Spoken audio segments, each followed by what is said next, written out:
हम सनातनी ही ऐसे हैं जहां नारी को भगवान का दर्जा देकर नारी की पूजा करते हैं। क्यों? सनातन संस्कृति में नारी को किसका दर्जा है? बोलो, भगवान का। भगवान की तरह ना देवी माता पूजती हैं, नारायणी बोलते हैं दुर्गा को। बोलो हाँ, केवल देवी नहीं, भगवान। हमारे यहां नारी को किसका दर्जा है?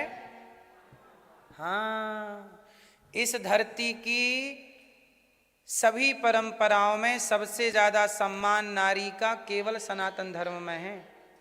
दूसरे मजहब पंथों में तो नारी को उनके धर्म स्थान तक जाने की इजाजत नहीं है। बोलो हाँ, उनके साथ में खड़े होकर नारियां प्रार्थना तक नहीं कर पाती। अन्य लोगों की बात करें तो सनातनियों के अतिरिक्त। सही है कि गलत है? वो अकेले ही सब ना करते हैं, नारी के साथ कहाँ करते हैं? नारी के साथ खड़े होके ना पूजा ना पाठ। लेकिन हमारे यहाँ जब तक पत्नी ना हो कोई भी यज्ञ पूरा नहीं होता। सनातनियों में नारी को देवी भगवान का दर्जा दिया गया, इसलिए नारी की जितनी इज्जत सम्मान सनातन में है, इतना सम्मान नारी का कहीं भी। बोलो हाँ।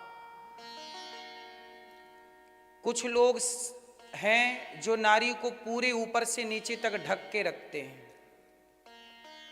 हाँ या ना? दुनिया में एक परंपरा ऐसी भी है जहां नारी को पूरा ढक के रखते हैं, ऊपर से लेके नीचे तक, क्योंकि वो ये सोचते हैं ये हमारी प्रॉपर्टी है।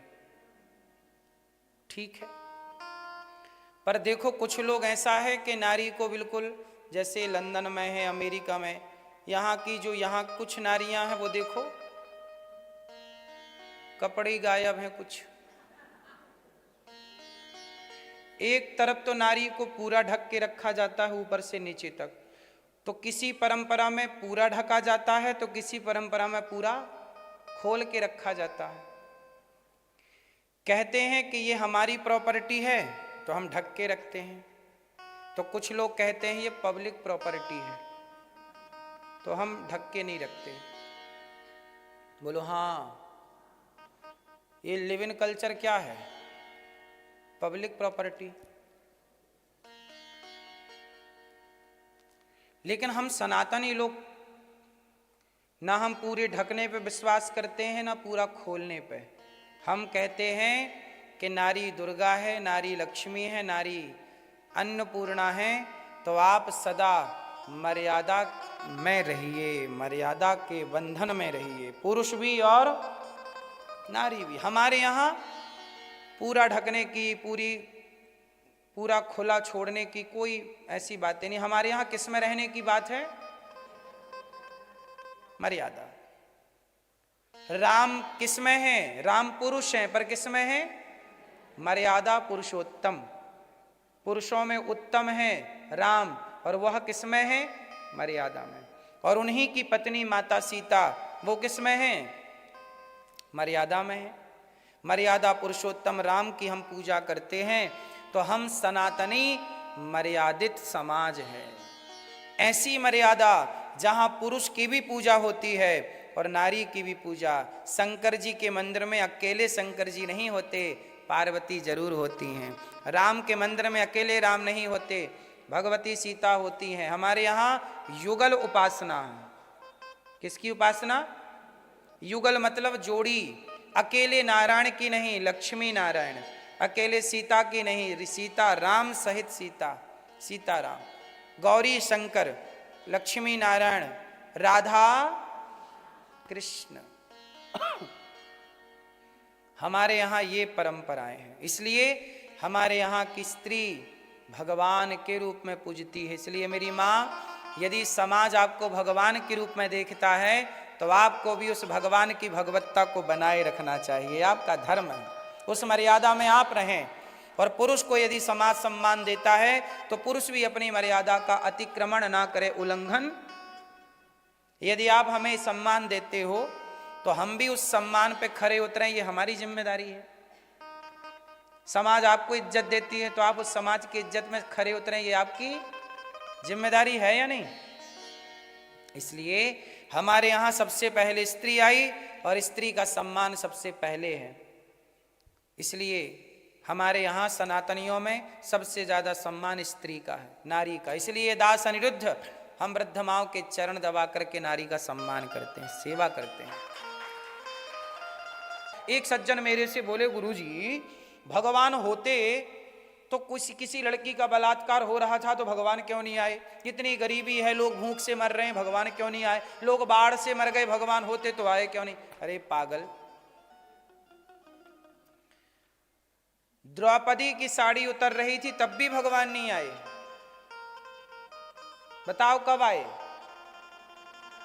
जब द्रौपदी ने पुकारा। जब तक अर्जुन को बुलाती रही, भीम को बुलाती रही, नहीं आए। भगवान क्यों आएंगे? आज भी बलात्कार हो रहे हैं, पर द्रौपदी ने जिस प्रेम और जिस भाव से द्रौपदी ने बुलाया, आज भी कोई महिला द्रौपदी के प्रेम से बुलाए तो आज ना आए तो कहना बुलाने वाले नहीं हैं, आने वाले में देर वो आ जाएंगे। तुम बुलाने वाले तो बनो। कौन बुला रहा है आजकल? लोग कहते हैं भगवान होते तो गरीबी ना होती। पागल, अरे भगवान और गरीबी का क्या संबंध है? तुम मेहनत करो। भगवान ने तुम्हें पांव दिए कि नहीं? हाथ दिए कि नहीं? आंखें दी कि नहीं? बुद्धि विवेक दिया कि नहीं? कमा के खाओ ना। तुम लंगड़े होते तो अलग विषय है, तुम्हारे हाथ ना होते तो अलग विषय। भगवान ने तुम्हें पांव दिए ही इसलिए कि तुम पेट भर के खा सको, हाथ दिए कि खा सको। अब तुम हाथ पांव हैं फिर भी रो, अरे भगवान होते तो हमें भूखा ना रहना पड़ता। तो तुम ये हाथ कटवा लो, पहले अपने पांव कटवा लो, फिर बताना कि भूखे हो कि नहीं। जिसके पांव नहीं है ना उसको भी भोजन मिल रहा है, जिसके हाथ नहीं है ना उसको भी भोजन मिल रहा है। पर तुम्हारे हाथ पांव दे के भगवान ने कह दिया कि तुम अपना कमा लो। चिड़िया को पंख दे दिए, जा तू उड़ के फुर्र से दाना लेके आ जा। चिड़िया तो कभी नहीं कहती कि भगवान होते तो हम भूखे क्यों मरते। चिड़िया को पंख दिए ना उड़ने के लिए। हर जीव जंतु को खाने का साधन ईश्वर ने दिया है। शेर को बड़े बड़े दांत दिए, बोलो हाँ। सबका अब शेर बोले कि नहीं भगवान होते तो मैं भूखा क्यों मरता। अरे भाई तू शिकार क्यों नहीं कर रहा है? तुझे भी छिप के शिकार करना पड़ेगा, प्लानिंग करनी पड़ेगी। कोई थोड़ी तेरे मुंह पे आके घुस जाएगा। हिरण आ जाए, शेर भैया मैं आ गया खा लो। शेर को भी प्रयास करना पड़ता है कि नहीं खाने के लिए? चिड़िया को प्रयास करना पड़ता है कि नहीं खाने के लिए? सांप को भी प्रयास करना पड़ता है कि नहीं खाने के लिए? फिर तुम क्यों नहीं करते? हाथ पांव तो है ना। हर चीज में ईश्वर को दोषी क्यों बनाना? अरे भगवान होते, लोग कह रहे हैं बाढ़ आ गई, भगवान होते तो बाढ़ क्यों आती? अरे पागल, बाढ़ तुमने नदियों के पास घर क्यों बना लिए? नदियों की भूमि पे कब्जा क्यों कर लिया? नदियों को नदियों से जोड़ा क्यों नहीं? बाढ़ नहीं आती यदि नदियों को नदियों से जोड़ दिया जाता। सब चीजों का दोष लोग भगवान पे देते, भगवान होते तो ऐसा ना। अरे भाई भगवान ने आपको समझ दे रखी है ना, क्या सही है क्या गलत है, क्यों गलत करते हो? भगवान ने आपको बुद्धि विवेक दे दी। जितना परेशान इंसान है ना, चिड़िया इतनी परेशान नहीं है, क्योंकि चिड़िया के पास शिकायत नहीं है। चिड़िया अपना काम करती है बस। इंसान काम नहीं करता, केवल शिकायत, केवल दोष। हे भगवान तुम दोषी हो, हे भगवान तुमने नहीं किया। सब भगवान करेंगे, तुम क्या करोगे? बोलो हाँ। अभी हमारे भारत में एक मंदिर का केस लेके एक याचिकाकर्ता जज साहब के पास गए। जज साहब, मुगलों ने मंदिर तोड़ दिया था तो भगवान विष्णु की मूर्ति के गला तोड़ दिया था, गर्दन। तो याचिकाकर्ता बोला जज साहब के वो थोड़ा आप मूर्ति की प्रतिष्ठा करने की इजाजत दीजिए। तो जज साहब ने बोला कि तुम अपने विष्णु भगवान से कहो कि वो ही सुने तुम्हारी बात। तो मैं आप लोगों से पूछूं, इन जज साहब से, भाई साहब, कि सब काम भगवान ही कर लेते, विष्णु भगवान अपना न्याय खुद कर लेते, तो तुम न्याय की गद्दी में तुम बैठे क्या कर रहे हो? तुम क्यों कुर्सी तोड़ रहे हो? फिर खाली करो कुर्सी, भगवान अपना कर लेंगे सब काम। हाँ या ना? भगवान, ये संसार तुम नहीं चला रहे हो, भगवान ही चला रहे हैं। पर तुम्हें यदि कोई जिम्मेदारी दी गई हो तो उसे ईमानदारी से निभाओ। ये शिकायत क्यों कि भगवान ही सब करें? भगवान सब कर रहे हैं।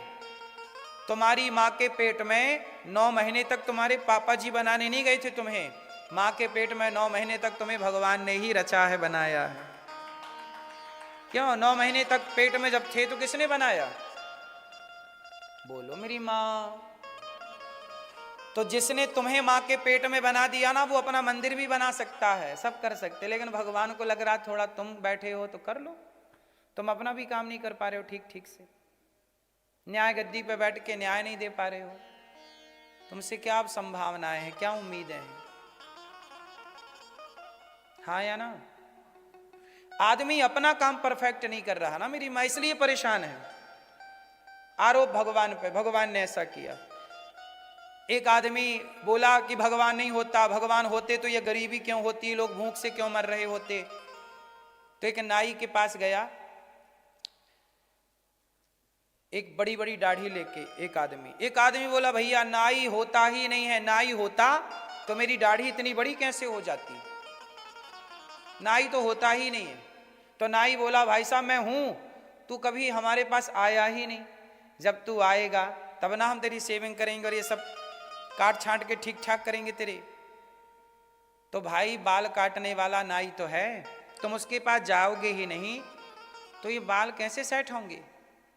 ऐसे ही नाई तो है, बाल कटवाने तुम्हें उसके पास जाना पड़ेगा या उसे सूचना देके घर पे बुलवाना पड़ेगा।